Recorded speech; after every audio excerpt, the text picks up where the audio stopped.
Okay.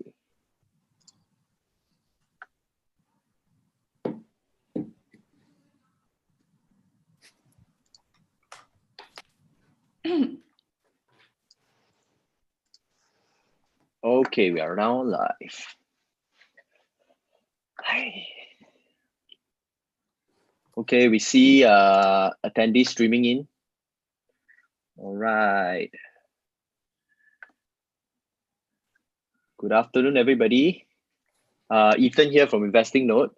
So this session, right, will be a live market commentary, and today we have three special guests. First is this beautiful lady, Ella, who is the Chief Market Strategist at Everest Fortune Group. Right. Next, we have Alvin Lee, who is Vice President at Societe Generale. And last but not least, we have our veteran community member and trading representative from PhillipCapital, Dan Chang himself. All right. So let's just wait a little bit before we start, because people are still coming in. All right. Okay, as you all know, right, tomorrow's the start of our virtual trading tournament. It's the largest and the most anticipated trading tournament in Singapore. If you guys have not registered yet, please go register. All right. All right. Okay. So without further ado, we just start. All right. So I think the main theme, right, it's the US indexes dropping. Yesterday the Nasdaq dropped more than 4%, right? Of course, the other indexes has also dropped as well. So I'd like to ask, Dan, what have you been looking at, and what do you think on the global macro front is going to happen in the next week or so? Okay. First of all, thanks everyone for tuning in. Okay. Actually, August has been quite a good month for the market. Okay, as we see that the pandemic is still around, but the US has been creating record high, be it whether it's Nasdaq, whether it's Dow, or whether it's S&P. Okay, that is mainly down to three possible reasons. Of course, one is the low interest environment, okay, which the Fed have created. Okay, expectation of a vaccine has also been played around on the market. And of course, the third reason would be the hope of a stimulus package, even though the Democrats and the Republican is still at loggerheads in the House of Congress. Okay, but something to note is that on the 31st of August, right, sometime last Monday, I did mention in my daily update that we see a rise in these VIX, okay, even though the market is trending higher. Okay, so the weekly chart of VIX is actually going higher. Okay, maybe I can sidetrack a bit. Okay, actually I do post daily updates on Investing Note. So for those who are not on Investing Note yet, please create a free account, and you may want to just join in and take a look at it. Okay, so back to this VIX, right? VIX is also known as a fear gauge. Okay, so in general, VIX is supposed to trade inversely to the stock market. So that the 31st of August, the weekly rise in VIX is actually a precursor to what would have happened along the way. Okay, so indeed, last Thursday, about 3rd of September, nighttime, or rather US daytime, we did see a pullback. Okay, the pullback was a bit drastic, but then again, it's only a first day drop. So not a lot of people are too worried lah. Okay, but yesterday, last night, actually, Nasdaq has dropped more than 10%. Okay, so that is what a lot of analysts were saying, that it could be a correction zone. Okay, so this is something we need to take a look at. And going forward, right, where do we go from here? Okay, basically in the macro environment, right, there's one very big news-driven event that's going to happen. That is on the 3rd of November, the US election. Okay, if you guys remember, right, back in 2016, okay, US and China trade deal has always been a major agenda in this presidential election. And I think this time around is going to happen again. And maybe the impact could have been even bigger than 2016. Why do I say that? Because other than the trade tension, right, we are talking about restriction on Huawei, you know, Trump's acquisition on China on this COVID-19 pandemic, and indeed over the past, I think just past 3 or 4 days, okay, we have seen some action or rather some comment being made. Okay, Trump is already talking about decoupling. Okay, that is to decouple the U.S. economy with the China economy. Okay, and President Xi Jinping has also retaliated, coming out with this what he called the dual circulation strategy, whereby they will focus more on domestic demand while maintaining foreign investment. Okay, so looking ahead, right, actually the market could be quite volatile and turbulence in the next say next few weeks or even 1 or 2 months. And on local shore, right, on local shore, too bad we don't have any big technology company in on SGX, so we are not enjoying the bull run. But what we see in August is a big play on the medical team. So you see UG, Top Glove, Singapore e-development all going up, like 100, 200, 300%. And unfortunately, right, the big caps are not moving much. Okay, actually, in our last market commentary, right, I did mention that the banks is actually moving sideways, and till date they are still moving sideways. Okay, so there's no big impact there. Risk is still holding steady. Okay, and volume in August has been dominated by Sembawang Marine corporate action. Even today, as we speak, right, this morning we still see Sembawang Marine and Sembawang Corp on the top volume list. Okay, so going forward on the local shore, there is not much news-driven event going forward in the next 1 to 2 or even 3 months. Okay, but one thing to take note is that we may want to focus on these aviation. Okay, I think over the past few months, right, the government has been publicly stating that they will support SIA. First was on the budget day, okay, subsequently on the May Day rally, and even Lee Hsien Loong's speech last Wednesday, right, in his last sentences, he said, we'll make SIA great to fly again. Okay, so this underlies the government support for SIA. And throughout the past 1-2 weeks, right, Singapore has also been creating a lot of reciprocal green lanes with a lot of countries, negotiating with them. So far, we have green lanes with Malaysia, Brunei, China, and South Korea.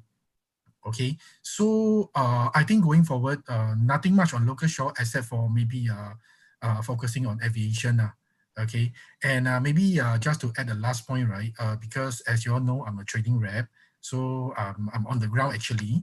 I do see a shift of some retail to Chinese tech as well, especially now with, JD, NetEase, okay, listing in Hong Kong, and of course the recent launch of this Hang Seng Tech Index, and last but not least, the upcoming Ant Financial. Yeah, so these are the things that you guys want to think of. I think very great insight there as well. So speaking about, all the tech stocks in Hong Kong, right? So Ella, can you share a bit more? Because recently, I think just this week, right, we are seeing Alibaba and Xiaomi getting on board into the HSI index. So can you shed some light on that as well? Yes, I think it's a very good opportunity, and it's indicate the general trend that Hang Seng is going to include more and more tech firms into its component. And it's a very benign trend, just as Dan just pointed out. While US is experiencing a bull market in this Nasdaq index, which is tech heavy, we're not really seeing it happening in both SGX and also Hang Seng. Hang Seng is still at a very low P ratio. The historical P ratio for Hang Seng Index, the range is between 8 to 22. Now it sits at a very low point at 11, so it's still considered very low value. Partly the reason because almost 50% of the market cap are composed of financials. Financials were now going to benefit much in this ultra low interest rate age. So with, I think both SGS and also Hang Seng index are also expecting some innovations to come. So as just as Dan pointed out, we're seeing NetEase, JD, of course, Alibaba are coming back to Hang Seng. There are rumors that more are coming, including Baidu, Bilibili, ITE, and even like VIP shops are going to go back to Hang Seng. That indicate a very good trend that probably we're going to experiencing something as more exciting as what's happening in US stock market. Yes. So speaking of those techs, I would say those tech firms are generally in nature will enjoy the benefit of upside when people are panicking because people dare not to invest into those financials or cyclicals when times are down, when we're experiencing this COVID-19 age. So tech firm, because some of them are e-commerce, some of them are cloud computing, so they generally have large cash in hand, so they're more resilient in times of recession like that. So speaking of Alibaba or Xiaomi, who just joined Hang Seng Index, they still post very robust earnings in recent quarters ending June. So Alibaba, you can still see the revenue is growing around 34%. So it's amazing growth for a conglomerate like Alibaba. The business include e-commerce, as most of you are quite familiar with, composed of two parts. One is third-party part called Taobao. The other part is first-party selling platform, Tmall. So both of the two platforms are experiencing quite amazing growth. And we're continuing to see the EBITDA margin of the core commerce improve. So this quarter adjust EBITDA margin improved to 38. Right, because it kind of manage the cost well. So we are suffering less loss from the new initiative, like the combining effort with Lazada or new retail. So we continue to see the revenue is growing and the EBITDA stay at a very stable stage. And what's more, it also record some substantial growth in some of the new initiatives, such as Ali Cloud. So Ali Cloud, it already become a very sustainable revenue contributors for Alibaba. So the revenue is around 70 to 80% to year over year. So it's quite amazing growth for new business. And it's for Alibaba Cloud business itself is still leading in terms of, it's the number one in China and the number 3 in terms of the world, in terms of the volume, the customer number it has. So we continue to see very good trend for Alibaba. It's not really suffering from the pandemic. Otherwise, it's kind of benefiting from this trend, COVID-19 recessions. And right, so moving to Xiaomi, which also got included in Hang Seng Index recently, we're seeing a quite amazing earnings for the first half year ending June. The profit rose around 123% to about 4.29 billion yuan. I think the most concerns for investors of Xiaomi is that the company has been, approaching a strategy that my product's very cheap. So you can get the best performance versus price ratio for every dollar you spend on my products. So that's why people are not really seeing the profit to climb for this company.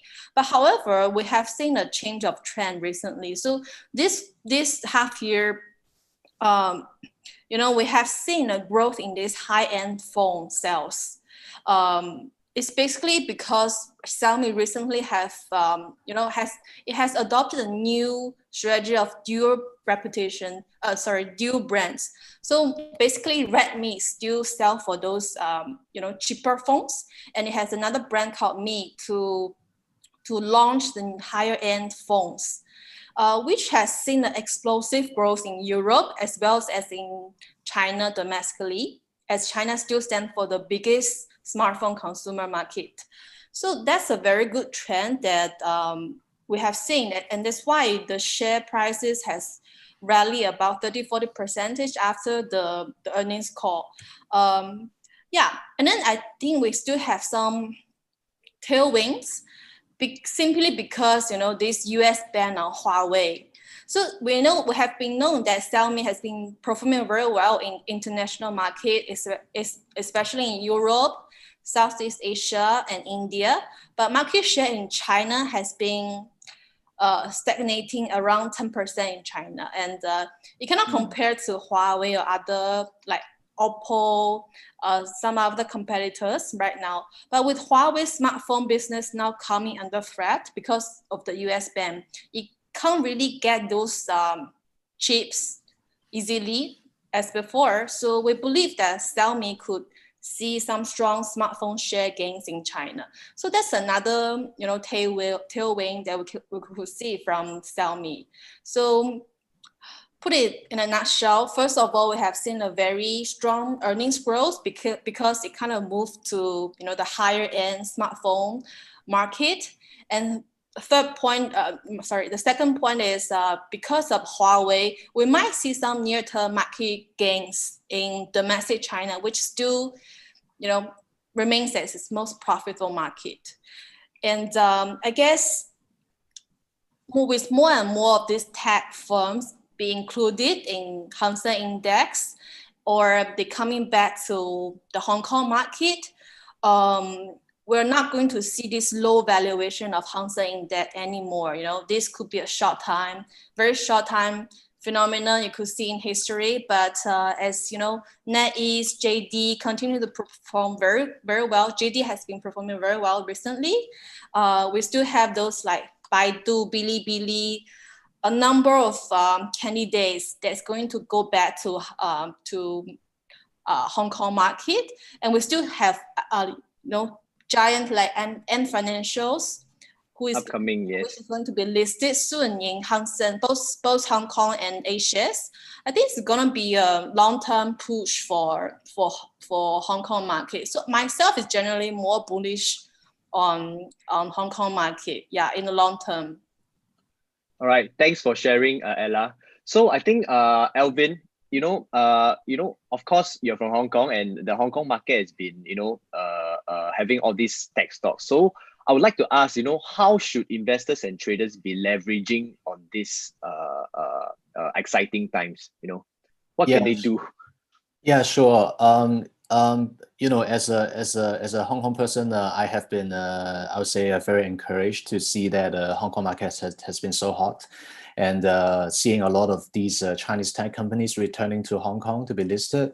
So Ella has already covered on the Alibaba and the Xiaomi mainly, but I just would like to add on to that by saying that in terms of products coverage, we have already ramped up the coverage on Hong Kong stocks. So we have products listed on the Alibaba, Xiaomi, and also as well as, for example, JD.com, NetEase, and also Meituan as well.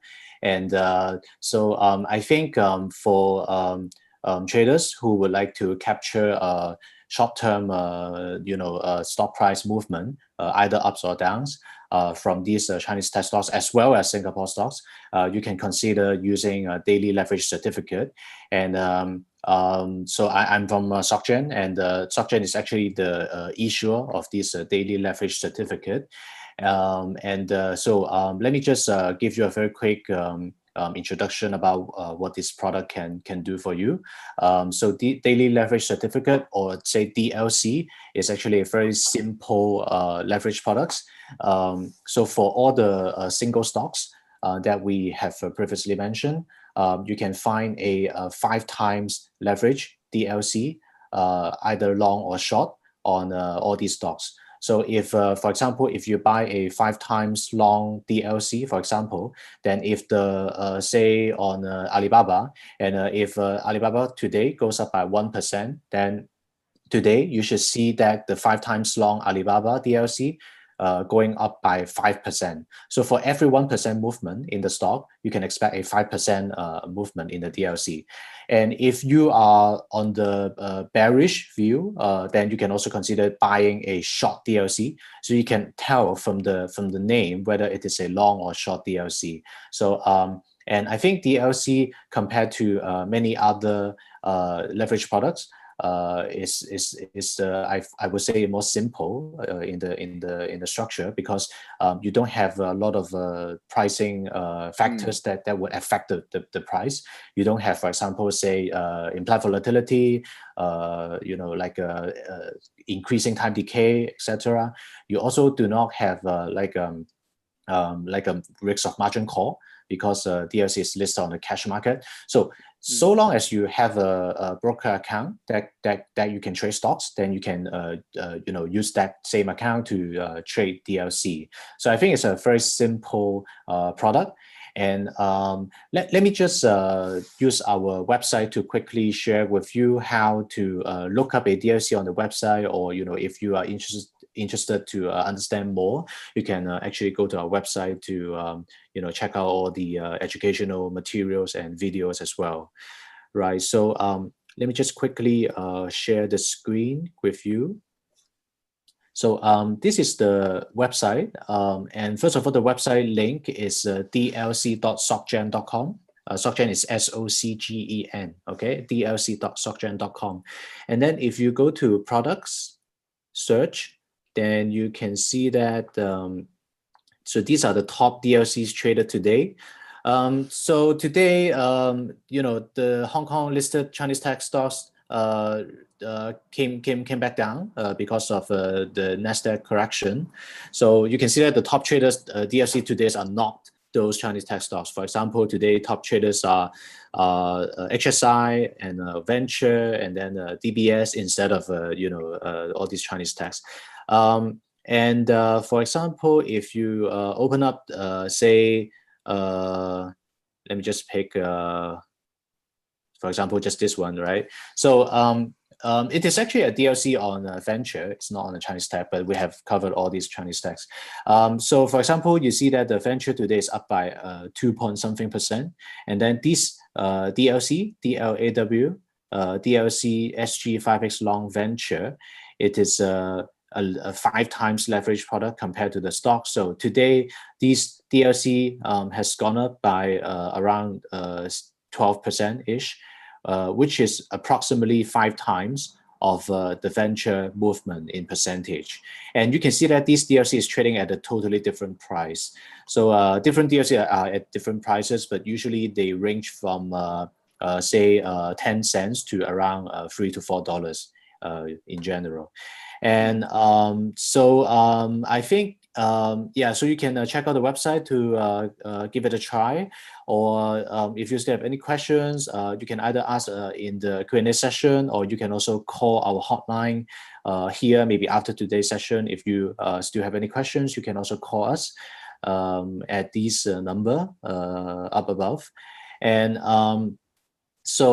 but before I end my part, I just would like to highlight that if you click on this drop-down list, you can see that we have already covered. Let me, does it help if I enlarge it? Okay, you can see that we have already covered DLCs on all these underlying stocks. So we have covered a lot of Singapore stocks as well as Hong Kong stocks, and all the stocks that I think Dan and Ella have mentioned previously, we have already covered them. And so just would like to add a bit on the Chinese tech on top of Alibaba and Xiaomi. So Alibaba is a top in terms of online shopping, e-commerce, right? And we also have the second largest, which is JD.com, and we have Tencent being the largest gaming Chinese stocks. We also have the so-called second largest, which is NetEase, and then we also have the largest like a food delivery app in China, which is Meituan. And lastly is the one of the largest smartphone sellers, which is Xiaomi. So I think these stocks are very interesting because if you think that the correction of Nasdaq is going to continue, you can also consider the short DLC of all these Chinese tech stocks before you switch back to the long side. Yeah, so I think that's pretty much it from me. Yeah, I think one more point to take note that is that either for SG listed stocks with the underlyings or the Hong Kong underlyings, right? The DLCs are denominated in Singapore dollars. Correct. Yes, all the DLCs are traded in Sing dollars. Yeah, that's the interesting part. Okay, let's move on to the question and answer. So I think got one question probably directed to them because it's Singapore market. So this anonymous attendee asked, how about MedTech and Semco Industries? Can you share some opinions on that? Sure, no problem. Okay, before I touch on these two stocks, right, I need to clarify that what happened is that when we take a position, right, when we take on a trade plan, we must know where our perspective is from. Okay, so for MedTech, right, when it was cheap, like 10 cent, 20 cent, maybe people were buying because they are in the medical side, is a marketing play, but they have risen from 20 cent to $1 plus. So now I think we have to look from a more of a technical point of view lah. Okay, and of course being from a technical point of view, right, different strategy will be required. Okay, in this case, right, MedTech, first of all, we will take a look at the volume. The volume is maintaining, which means that the interest is still high here. Okay, and from a technical point of view, right, they are actually trading in the range of about say 120 plus to about 180 plus. Yeah, it's around the range. So from 180 to 120, right, they have actually moved from the upper Bollinger Band to the lower Bollinger Band. Okay, and if you ask me, right, I would say that it should trade sort of sideways for the next maybe next few weeks or maybe 1 or 2 weeks. Okay, as long as they can hold onto the support of about 120 plus. Yeah, 120 was the recent low, I think created like 4 days ago. So that is a key level to take note of. And going forward, I think they'll just trade sideways lah. One thing to take note is that because they are below the 20 moving average, okay, so if it breaks the support, I think a stop loss strategy is required. Yeah, and for Sampawang Corp industry, right, today is actually the first day of these X entitlement. Okay, the TERP, the theoretical exercise extract price, is supposed to be about 98 cents. Okay, but we see them trading much higher than that lah. And I think one probable reason is that because a lot of people actually feel good about Sembcorp industry getting rid of Sembawang Marine, but they do not want to commit before the entitlement because they do not want to go through the hassle of, getting the SMM share, the Sembawang Marine share, and selling it off the market. And indeed, what we see today, this morning, we see a gap down in Sembawang Marine because as I assume is that a lot of people who got the shares just dump it because it's so-called given to them. Yeah. Going forward, right, from a news-driven point of view, right, or rather eventful point of view, right, I think Sembcorp industry is looking good. Okay, why would I say that? Because if you go through their businesses, right, Sembawang Marine, or rather the marine sector, has always been their so-called bad leg lah. Okay, their energy sector, their waste management sector has been doing very well. So I believe after this demerger, Sembawang Corp industry should perform better than before. Yes. Yep. Thanks for the insightful answer, Dan. So let's move on to the next question. So this question I think is probably for Ella. So Alex has asked, how has the China-India tension recently, how would it affect Xiaomi sales in India since, Xiaomi is sort of number one in India. Can you shed some perspectives on that? Yes, I think this Indian-China tension definitely have impact on Xiaomi share, Xiaomi stock prices. That's why you have seen Xiaomi price kind of retrace from the peak. It kind of notch around 2027. So now it kind of retrace about 50% from the, if you do a Fibonacci retracement, from the bottom it notched in July, end of July, and then to the top around 27. So I would say it's kind of more short-term impact for Xiaomi, considering like Xiaomi, if you really read into the recent earnings report, as I mentioned, the tailwind still remains like domestically, it will kind to gain more market shares from Huawei, as Huawei also, I think the Huawei ban is more severe than this Indian or China tensions, because US definitely has more control over the component, over the advanced technology that most of the cell phone makers uses. So this I see is, less severe compared to Huawei. So it will still got chance to, to get into domestic market. And for this, I have read news that this Indian market has kind of resist Xiaomi product, but I don't think it's gonna be a long-term trend, because in terms of the price performance over price ratio, Xiaomi is still the best in the market. It has been the number one, smartphone sellers in Indian market, and it continue to do so in other market like Europe, Southeast Asia. So I don't think this tension is going to be a long-term impact on Xiaomi stocks.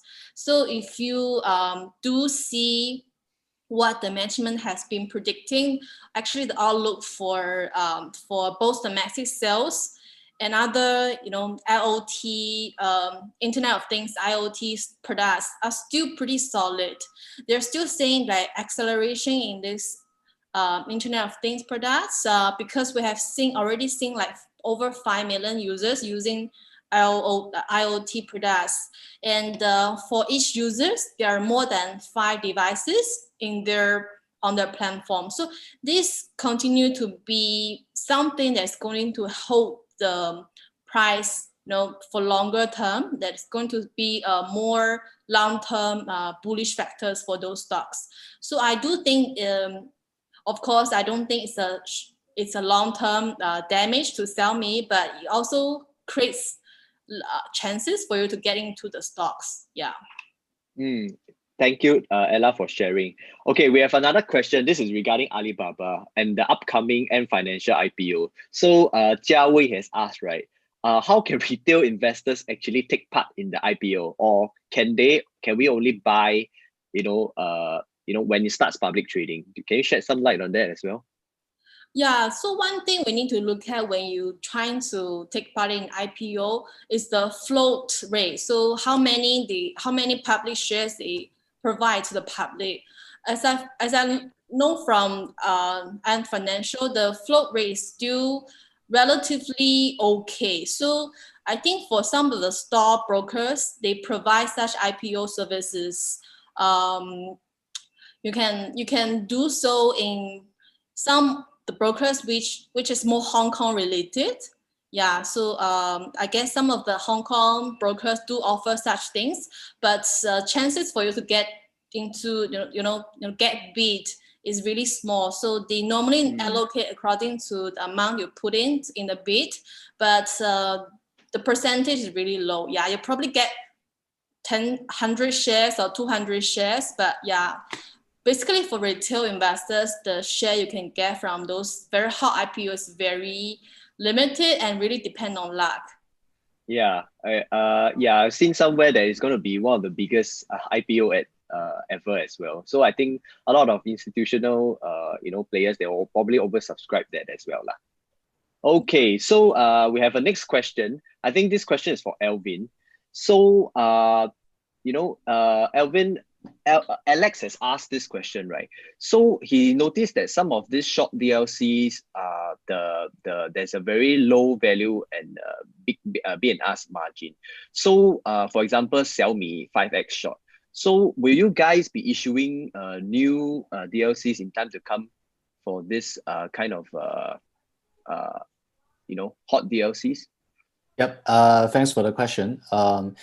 Yes, and thanks so much for raising this, because this is one of the problems that can happen to a DLC if the DLC drops to a very low price, because of the fixed tick size that according to the SGX tick size table, it is fixed. So if the DLC is cheaper, then the fixed tick size will get larger in terms of percentage, and then it will become actually worse for traders to get in and out. So in those cases, what we do is that we will issue a new one at a higher price. And I just want to highlight that a higher price DLC versus a lower price DLC, in fact, the higher price is better, because for DLC, you are not better off by buying more shares. Although a lot of people in practice they thought the lower price DLC is better, so that they can buy more shares. But in fact, it is the other way around. It's the higher price DLC that is better, because higher price DLC are subject to smaller bid-ask spread. And then both higher and lower price will move by the same theoretical percentage, but then in practice, you are paying a smaller bid-ask spread by buying a higher price DLC. So that's why whenever DLC drops below a certain value, we'll issue a new one. And for Xiaomi and actually for Chinese tech stocks, Xiaomi, JD, Meituan, and NetEase, we have already issued a higher price short DLC that is going to be listed tomorrow. So you'll see it and you'll be able to trade it tomorrow. Okay, great. Thanks for the insights, Alvin. Okay, one final question, right? This question, it's about the electric vehicles market. So I think it's directed to all the panelists. So in the China electric vehicles market, does any potential car maker can be the next Tesla? Does anybody have any opinions on this? Right. I think there are kind of three players in this EV market in China.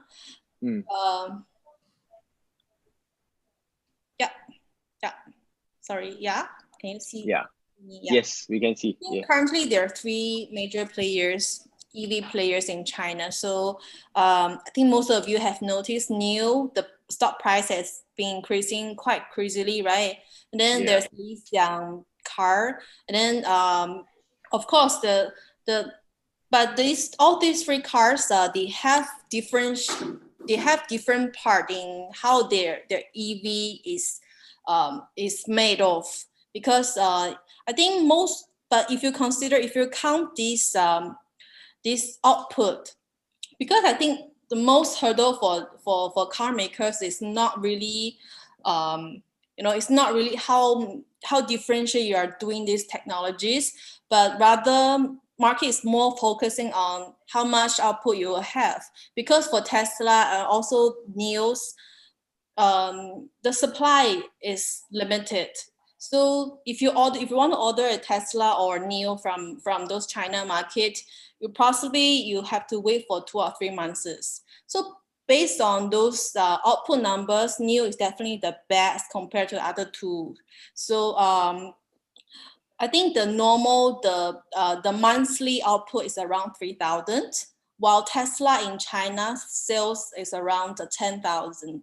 So there's still a gap, but it's kind of NIO is really marching up quite crazily. So that's why you have seen the NIO prices has been really crazily driven. So if you look at the PS ratios around 300 something, really similar to that of Tesla. So I would say, yes, there has been a Tesla that is new among the three, because the other two are just got listed. NIO was listed a little bit earlier.